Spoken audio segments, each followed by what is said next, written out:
Herkese merhabalar. Adım adım Kanada'ya hepiniz hoş geldiniz. Hoş geldiniz arkadaşlar. Evet, şimdi hazırlandık. Güzel Beacon Hill Park'a geldik. Pikniğimizi yapıyoruz. Şimdi sorularınızı cevaplamak için hazırız. Şimdi yaklaşık 50'nin üzerinde soru gelmişti ama ben onları grupladım. Çünkü aslında bazı sorular çok benzer sorular. Ona göre soruları cevaplamaya çalışacağız. Eğer çok uzun bir video olursa da 2 video haline getiririz. Soruların fotoğraflarını çekmiştim. En baştan itibaren başlayacağım. Ama öncesinde Ne yapıyorsunuz? Videoyu durduruyorsunuz ve abone değilseniz abone ol butonuna basıyorsunuz. Şurada bir yerde. Eğer aboneyseniz de peşinen lütfen videoyu beğenin ve izlemeye devam edin. evet, Kanada'da hayat nasıl? Alım gücü nasıl? Masraflar ne kadar diye bir soru gelmiş. Oldukça genel bir soru ama biz yaklaşık olarak 7 aydır, 7,5 aydır Kanada'dayız. Bu soruyu herhalde cevaplayabiliriz diye düşünüyorum. Kanada'da hayat nasıl Atakan? Kanada'da hayat yavaş ve rahat akıyor. Kanada insanı boğmuyor. Türkiye'ye nazaran daha az stresli ve Keyifli. daha keyifli. Evet, Kanada'da hayat bence de çok keyifli, gayet güzel. Alım gücü olarak değerlendirildiğinde şöyle düşünebilirsiniz. 2 kişi asgari ücrete yakın benzer maaşlarda aldığınızda bile evinizi, temel yaşam masraflarınızı karşılayabiliyorsunuz. Haftada bir dışarıda yemek yiyebilirsiniz. Sosyalleşmeye de para ayırabilirsiniz. Hani genel olarak alım gücü bence iyi. Bu açıdan özellikle Türkiye'nin son durumuyla kıyaslandığında. Ama tabii şunu da söylemek lazım. Biz buraya 7 ay öncesinde gelmiş olduk ve bizden önceki dönemde alım gücü çok daha yüksekmiş.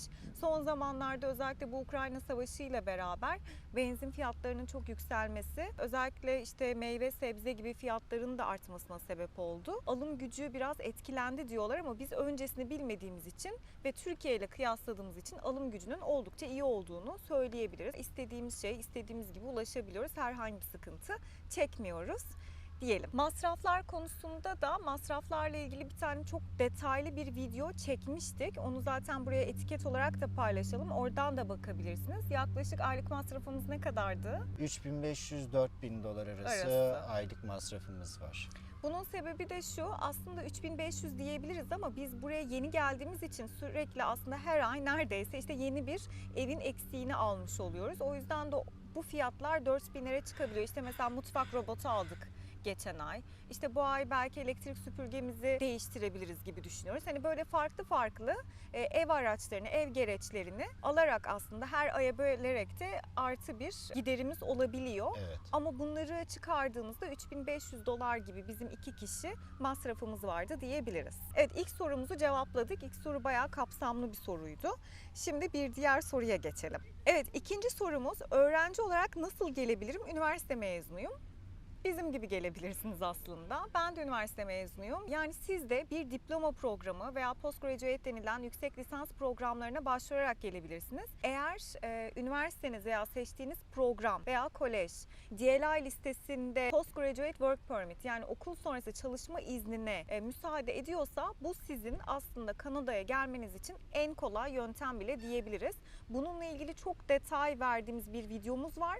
Onu da etikette paylaşıyoruz. Mutlaka izlemenizi tavsiye ederiz. Eğer 1 senelik bir programla geliyorsanız size artı 1 sene, 2 senelik programla geliyorsanız size artı 3 sene program sonrası çalışma izni veriyor. Ve sizinle beraber gelen partneriniz, eşinize de, yaşam partnerinize de çalışma izni veriyor. İnanılmaz avantajlı. Siz öğrenciyken part-time çalışabiliyorsunuz. Sizinle beraber gelen yasal partneriniz de full-time olarak çalışıyor. Biz de bu şekilde geldik. Kanada'ya en kolay gelme yöntemlerinden bir tanesi. Eğer Express Entry gibi bir şansınız yoksa diyelim. Bir tane şöyle bir soru var. Kanada'ya nasıl gelebilirim? Siz nasıl gittiniz? İşte az önce dediğimiz gibi öğrencilik yöntemiyle geldik. Bu soruyu da cevaplamış olduk böylelikle. Mülkiyet sahibi olursak vatandaş olarak gelebilir miyim diye bir soru var. Bu konuda açıkçası benim bir bilgim yok.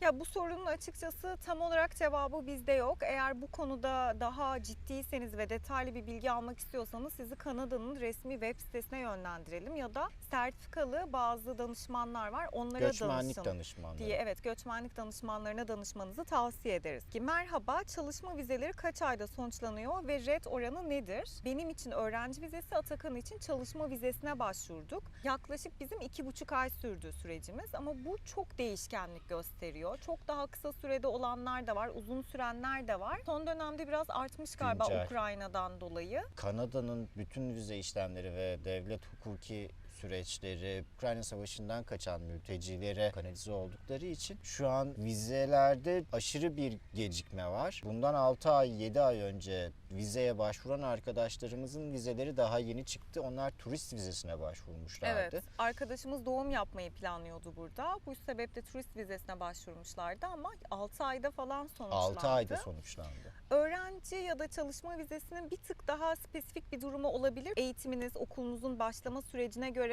dikkate alabiliyor olabilirler ama Süreçler uzun arkadaşlar. 40 yaş üstüyüz, lisans öğrenimi alma şansımız var mı? Tabii ki var. Kanada'nın ortalama yaşı zaten 38-40 civarında popülasyonun ortalama yaşı. Ve burada her yaşa hitap eden eğitim programları var. Eğer gerçekten ciddiyseniz Kanada'ya gelme konusunda yaşınızı kesinlikle dert etmeyin. 40 yaş oldukça genç de bir yaş.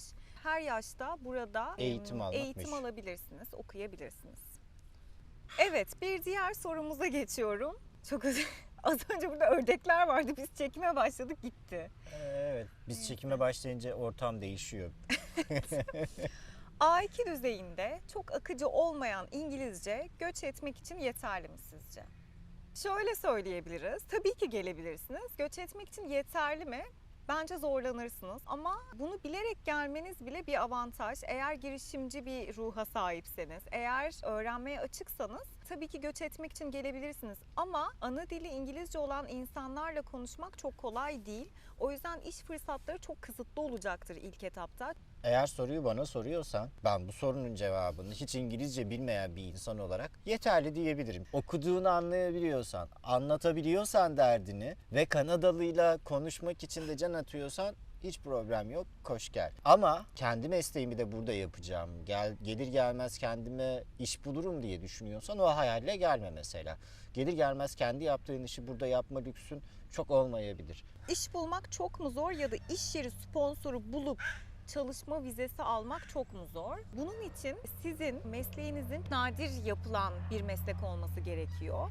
Ve bunun için özel bir eğitim almış olmanız gerekiyor ki buradaki bir firma, buradaki bu kadar göçmen varken Türkiye'den sizi seçsin ve size sponsor olsun. Bu arada şöyle bir şey var.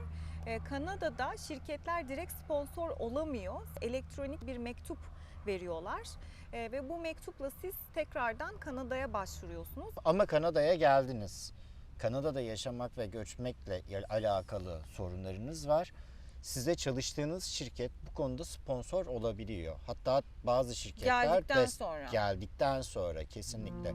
Buradaysanız ve burada kalmanız gerekiyorsa Kanada'daki o şirket size gönül rahatlığıyla sponsor oluyor. Hatta benim şu an çalıştığım şirket bugün öğrendiğim bir şeye göre Filipinli arkadaşlarımız için avukatlarını yollamışlar ve onların göçmenlik pürüzleriyle alakalı sponsorluk yaklaşımında bulunmuşlar. Bu da yeni bir bilgi. Ben bugün öğrenmiştim. Yani, üzerine güzel geldi. Evet, yani onun için aslında burada zaten olmanız gerekiyor. İşvereniniz bu konuda destek oluyor. Sizin vizenizi uzatmak amacıyla ya da işte daha kalıcı bir oturum alabilmeniz amacıyla. Ama buraya gelmeden önce sponsorluk oldukça zor diyelim. Çünkü Kanada'da yaşayan, Kanada'ya hizmet eden veya Kanada'ya vergi ödeyen insanlar öncelikle. Aynen. Kanadalı, Kanada vatandaşı, PR sahibi veya işte buradaki diğer göçmenler diyelim. Demiş ki birisi, selam olsun onda. Kanada, o benim hayalim, benim rüyam. Her gece insan rüya görür mü? Evet, görür.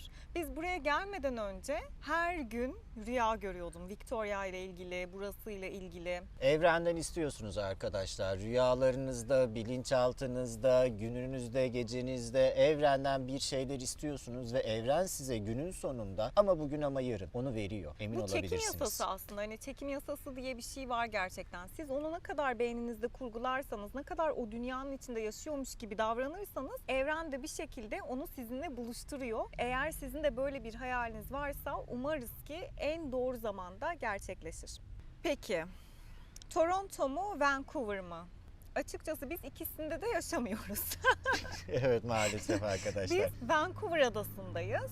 British Columbia eyaletinin başkenti Victoria şehrinde yaşıyoruz. Bir ada şehri burası. Vancouver'la Toronto arasındaki tek farkı şöyle özetleyebilirim. Görmedim her iki şehri de, yani yaşamadık. Vancouver, British Columbia eyaletinde yer alıyor. Nispeten iklim olarak daha ılıman bir iklime sahip. Ya. Toronto, Ontario eyaletinde yer alıyor ve nispeten kışları daha sert geçen bir iklime sahip. Her ikisi de oldukça iş imkanları sunan Kanada'nın en büyük şehirlerinden, en fazla göç alan şehirlerinden diyebiliriz. Genel olarak duyumlarımız bu şekilde.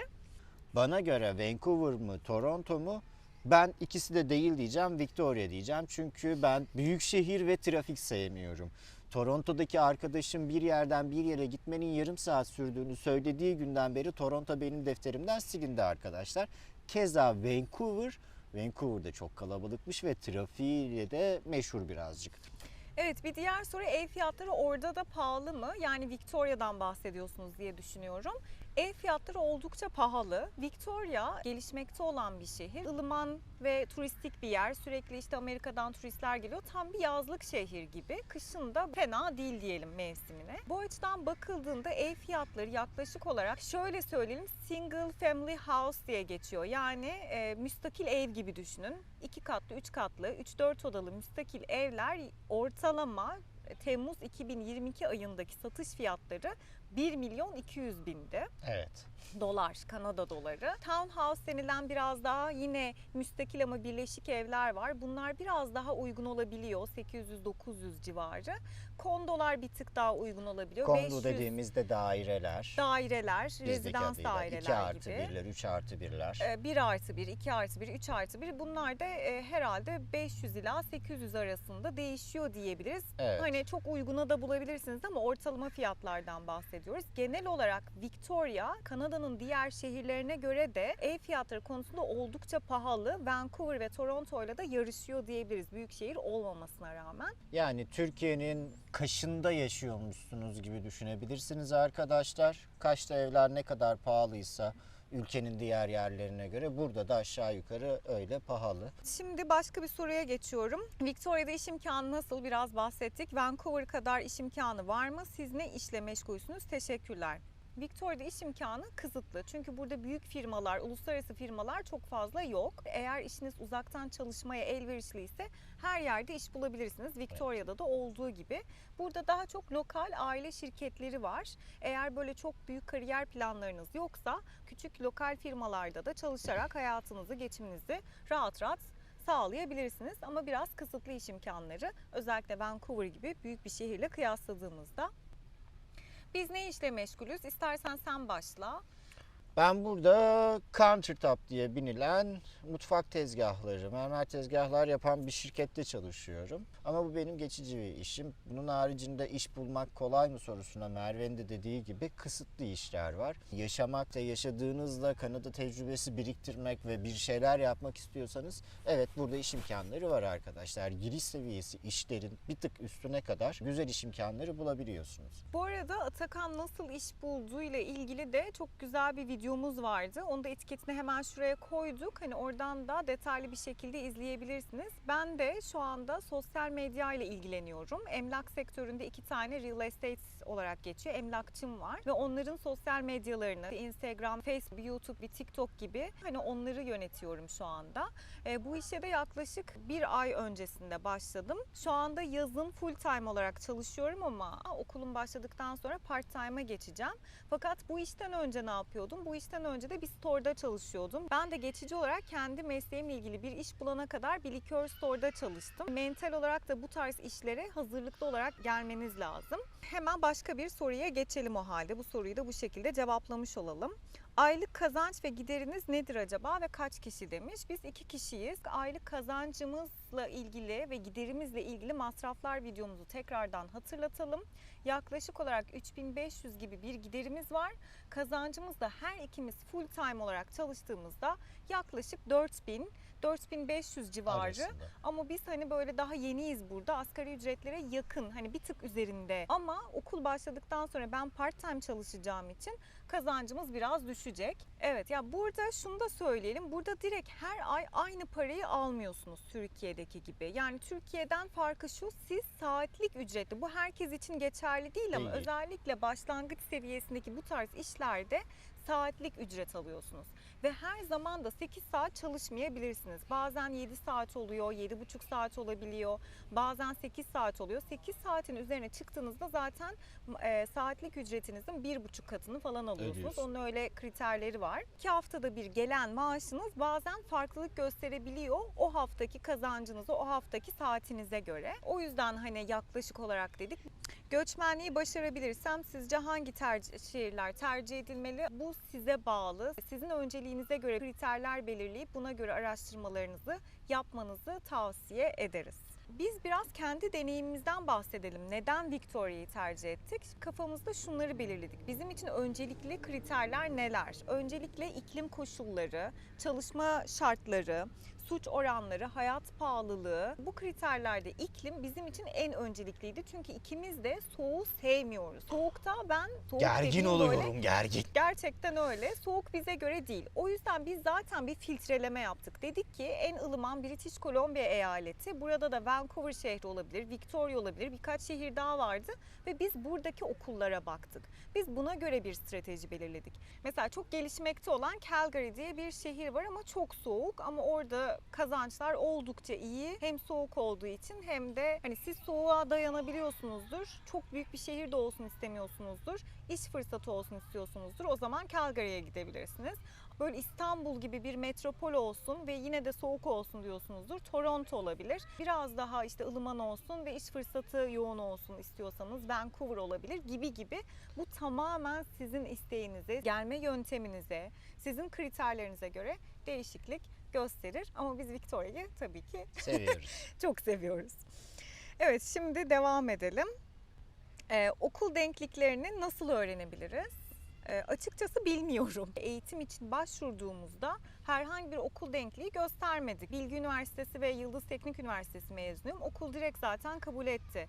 Herhangi bir denklik istemedi. Ama onun dışında bir denkliğe ihtiyacınız varsa devletin web sitesinden bakabilirsiniz. Şu anda resmi bir bilgi sağlayamıyoruz. Sizin araştırmanız daha Biz doğru zaten olur. danışman değiliz arkadaşlar. Söylediğimiz şeyler de bir danışmanın söyleyeceği gibi şeyler değil. Biz kendi tecrübelerimizden yararlanarak sizlerin sorularına cevaplar vermeye çalışıyoruz. Bilmediğimiz şeyleri de Google'a soruyoruz. Ama çok spesifik konularda da o kadar çok soru alıyoruz ki bunlara da cevap vermemizi beklemeyin. Veremediğimiz cevaplar için de üzgünüz zaten. Kimse de bizi alınıp kırılmasın, sorularımıza cevap vermediler demesin lütfen. Evet. Kanada'da oturumdan sonra aile birleşimi ne kadar sürer süreç olarak? Yani inanın bizim bildiğimiz bir konu değil. Aile PR aldıktan birleşiminden sonra- kastını anlayamadım ben. Şöyle bir senaryo mu var? Siz buradasınız, eşiniz veya çocuklarınız başka bir ülkede, örneğin Türkiye'de. Siz burada Bu ne PR lan? Bir aldıktan şey ısırdı sonra beni. onlara sponsor olabiliyorsunuz. Bu sponsorluk süreci kendi anne babalarınızda yaklaşık 1,5 yıla kadar sürdüğünü biliyorum. Eğer eşinizse işte veya çocuğunuzsa bunlar da yaklaşık 1-1,5 yıl diye biliyoruz. Ama bunlar hani resmi bildiğimiz şeyler değil açıkçası. O yüzden yine Kanada'nın web sitesine bakmakta fayda var. Sadece şunu ekleyelim. Son dönemde Ukrayna'nın bu olayları sebebiyle tamamen öncelikler onlara verilmiş durumda ve süreçler normalin üzerinde seyrediyor diye duyumlar aldık. Başka bir soru. Eşim Kanada vatandaşı, beraber gidemezsiniz. Eşin önce gidip seni çağırması gerekir diyorlar. Şimdi çok spesifik bir soru ama inanın araştırdım. Oturdum dün, baktım Kanada'nın resmi web sitesine. Eşine sponsor olması için kim uygun diye bir bölüm var orada. Orada diyor ki Kanada yurt dışında yaşayan bir vatandaşıysan sponsor olduğu kişi PR aldığında Kanada'da yaşayacağına dair planını göstermen, kanıtlaman gerekir. Belki sizin durumunuz özel olabilir. Açıkçası bilemiyorum. O yüzden danışmanlar farklı bir yönlendirme yapmış olabilirler ama sitede diyor ki eğer Kanada'nın dışında bir ülkede kalıcı oturum sahibi olarak yaşayan biriysen sponsor olamazsın. Yani sen Kanada vatandaşısın ama Kanada'da değil de Türkiye'de yaşıyorsun. O yüzden Türkiye'de yaşayarak aslında eşine ve çocuğuna sponsor olamazsın. Önce Kanada'da yaşadığını ve sponsor olduktan sonra da Kanada'da bu kişiyle yaşayacağını kanıtlaman gerekiyor. Belki sizin durumunuzda da böyle özel bir sebep vardır. Böyle önermişlerdir. Yine resmi web sitelere ve resmi danışmanlara başvurun çünkü bunlar çok önemli konular. Benim tavsiyem de eşinin Kanada Başkonsolosluğu'na bu durumla alakalı bir mail atması ve onlardan dönüş beklemesi ki daha net ve efektif bir cevap olur diye düşünüyorum. Evet. Eşim hem aşçı hem garson. Ben de ön lisans çocuk gelişim okudum. Bir çocuğumuz var. Nasıl gelebiliriz? Teşekkürler. Şöyle bir belki hani tavsiyede bulunabiliriz. Eğer eşiniz aşçıysa zaten bu konuda bir deneyimi varsa hani Kanada'da yine daha sonrasında çalışma iznine başvurabilecek bir aşçılık eğitimi alabilir. Bu tarz eğitimler var. 1 senelik, 2 senelik sertifika programları veya işte eğitimler var. Bu eğitimlere başvurabilir. Hatta niyet mektubunda da bunu belirtir. Ben burada aşçıyım zaten ama kendimi uluslararası anlamda da geliştirmek istiyorum gibi. Ondan sonrasında da kendisi öğrenci, siz de çalışma vizesine başvurarak gelebilirsiniz. Hani böyle örnekler çok var çünkü Kanada'da özellikle aşçılıkla ilgili çok güzel okullar var. Onları belki hani onları araştırmanızı tavsiye ederiz. Ve aşçılara da çok ihtiyaç var. Evet, aynen. Deniz yüzecek kadar sıcak mı? Önce şunu söylemek istiyorum. Burada deniz yok. Burada Okyanus var. var arkadaşlar. Ben de hep deniz diyorum ama burası bir okyanus. O yüzden okyanus çok sıcak olamaz. Ama yüzecek kadar sıcak mı? Evet, yüzebilirsiniz. Ama sanki gibi düşünebilirsiniz. Türkiye'nin kuzeyi gibi. Yani Türkiye'nin o kuzey denizi gibi, Ayvalık gibi, Bozcaada gibi, hatta bazen daha bile soğuk olabiliyor. O yüzden daha çok göller tercih ediliyor. Ben soruyla cevap verebilir miyim? Sen Pasifik Okyanusu'nda yüzecek kadar Kanadalı mısın? Evet. Bunu söyle ilk önce. Ama yüzenler var ya. Ben yüzecek kadar Kanadalı değilim yani. Ama Geçen gün sıcaktı. ayağımı soktum. Çok soğuktu ya. Bozcaada da kışın ortasında yüzüyormuşsun hissiyatı veriyor. Hiç gerek yok. Ama yüzenler var bu arada. Hani belli bir zaman sonra belki biz de alışıp biz de yüzebiliriz ama biz şu an için gölü tercih ediyoruz. Kalsın. Evet, sponsorla iş bulsak dil sınavı gerekli midir? Yani sponsorla iş bulmak gerçekten çok zor. Bence hani az önce de bahsettik zaten. Bunu eğer özel bir yeteneğiniz ve özel bir eğitiminiz yoksa ve mesleğiniz çok nadir bulunan bir meslek değilse bence bunu direkt aklınızdan çıkarın. Öyle bir durumda da evet dil sınavı gerekli. Neden? Çünkü zaten dediğimiz gibi direkt sponsor olmuyor. Siz Express Entry'de ekstra bir puan alıyorsunuz. Onların sizi önermesiyle ve Express Entry'de de her zaman dil önemli bir kriter diyelim. Atomu parçalamıyorsanız, Kanada'nın size ihtiyacı yoksa, yani siz olmazsanız Kanada batacaksa sizin buraya gelme ihtimaliniz yok. Gelmek istiyorum elektrik teknikeri olarak. Şu an bir kurumda 11 yıldır görev yapıyorum. Tecrübem var. Gelmek istiyorsun, elektrik teknikerisin, 11 yıllık tecrüben var ama Kanada için değil. Kanada'da elektrik tesisatı, su tesisatı, ev yapmak ya da marangozluk gibi işleri yapmak için özel sertifikalara ya da devletin verdiği eğitimlere ihtiyacınız var. Siz sertifikasız ve eğitimsiz bir birey olarak herhangi bir yaptığınız hata sonucu eğer ev yanarsa sigorta şirketleri o zararları karşılamıyorlar. O yüzden Kanada'nın bazı kuralları liyakata uygun olarak çalışıyor. Yani liyakat sistemi nedir arkadaşlar? İşin ehli işi yapmalı, işin ehli eğitimini almalıdır. O yüzden Kanada'ya geliyorsan yüksek elektrik teknisyenliği için bir bölüm okuyup üzerine devam edebilirsin. Şöyle bir ekleme yapabilirim. Hani belki bir öneri olabilir. Elektrikle ilgili sertifika programları, yine işte 2 senelik programlar, yüksek lisans programları var. Bunlara başvurabilirsiniz. Türkiye'deki deneyiminizi göstererek ve bunu uluslararası bir mecraya taşımak istediğinizi söyleyerek aslında böyle programlara başvurabilirsiniz ve yine öğrenci yöntemiyle gelebilirsiniz.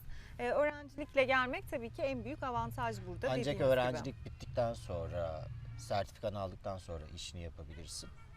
2 tane sorumuz var son. Tır şoförü ya da tehlikeli madde şoförü olarak gelmek kolay mı? Ağır vasıta sürücülerine Türkiye'deki gibi demiş ama sorunun cevabı çıkmamış. Trafik kuralları farklı, sistemler farklı. Türkiye'deki ehliyetinize geldikten sonra kısa süreliğine kullanabiliyorsunuz. Eğer ağır vasıta ehliyeti almak isterseniz ilk önce Kanada ehliyeti alıp 2 sene ya da 3 sene yanlış hatırlamıyorsam sicilinizi temiz tutup ondan sonra ehliyetinize grade atlatabiliyorsunuz ki benim ehliyetim şu an grade 5. Grade 2 ve üstü Kanada'da tır ve ticari araç, tehlikeli madde araçları kullanabiliyor. O yüzden Kanada'da tır şoförlüğü birazcık riskli bir operasyon olur. Bunun için Amerika tavsiye edebilirim. Amerika'da 1,5-2 aylık eğitimlerden sonra sertifika alıp ehliyetinizi değiştirerekten yapabildiğiniz bir meslek diye duymuştum birkaç arkadaşımdan. Evet, burada bayağı meşakkatli. Burada trafik ve ehliyete çok önem veriliyor. Dipnot alakasız olabilir ama öğrenci olarak geldiğinizde, öğrenci olarak gelen kişi öğrencilik hayatı boyunca Türkiye'deki ehliyetini burada kullanabiliyor. Yanında gelen kişi, yani örneğin Atakan Evet. çalışma vizesiyle geldiği için onun sadece ehliyeti 90 gün, yani yaklaşık 3 ay kadar geçerliliğini koruyor. Sonrasında değiştirmesi gerekiyor. Hani bu da bir dipnot olsun. Son bir soru. Sizce Kanada LGBT bireyler için gerçekten güvenli bir ülke mi? Arkadaşlar burada kimse LGBT'lere karışmıyor. LGBT'lerin keyfi burada daha rahat. Yani şöyle düşünün. Siz Taksim Meydanı'nda rahat rahat gezemezken arkadaşlar da rahat rahat gezebiliyorlar. Ya da atıyorum Beşiktaş Meydanı'nda LGBT'lerin saldırıya uğraması gibi bir ihtimal varken burada o yok. O yüzden o konuyla ilgili çok bir tereddütünüz olmasın. Ya ben şöyle söyleyebilirim. Bence güvenli, kesinlikle güvenli. Hele ki Türkiye ile kıyasladığınızda çok daha güvenli. Burada bir kere hani LGBT olsun ya da olmasın, bir sınıflandırma durumu söz konusu değil. Farklılıklara her zaman kucak açılıyor. Örneğin hani siz saçınızı farklı bir kesim yaptınız, farklı bir renge boyadınız veya o gün gerçekten çok değişik neon renklerde giyindiniz. Bu farklılık hiçbir zaman hani Türkiye'deki gibi şöyle bir yan gözle bakma, işte şöyle bir göz süzme, bir laf atma gibi durumlarına girmiyorlar. LGBT bireyler için de güvenli diyebiliriz. Zaten sokaklarda her yerde LGBT renklerini de görebiliyorsunuz. Bu açıdan özgür, oldukça kendi fikrinizi, kendi isteklerinizi, kendi hayat tercihlerinizi yaşayabileceğiniz bir ülke diyebiliriz. 7 aylık hani şu ana kadar gördüğümüz gözlemlerimiz neticesinde.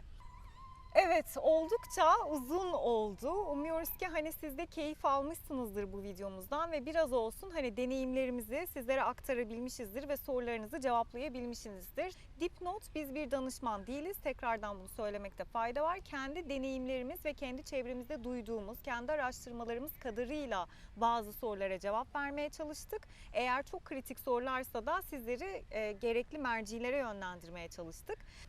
Evet arkadaşlar, sorularınıza bildiğimiz kadarıyla, dilimizin döndüğü ve araştırdığımız kadarıyla cevap vermeye çalıştık. Türkiye ve Kanada arasında kıyaslamalar yapmamızı istiyorsunuz ama biz 7 aydır buradayız ve 7 aydır Türkiye ile çok şeyler değişti. Vize süreçleriyle ilgili bilgi istiyorsunuz. Evet, çok haklısınız ama şu an 7 ay boyunca dünyada birçok şey değişti. Bizim tecrübelerimiz zamanında yaşadıklarımızı anlattık. Kanada ile ilgili bilgi istiyorsunuz, tecrübelerimizi istiyorsunuz.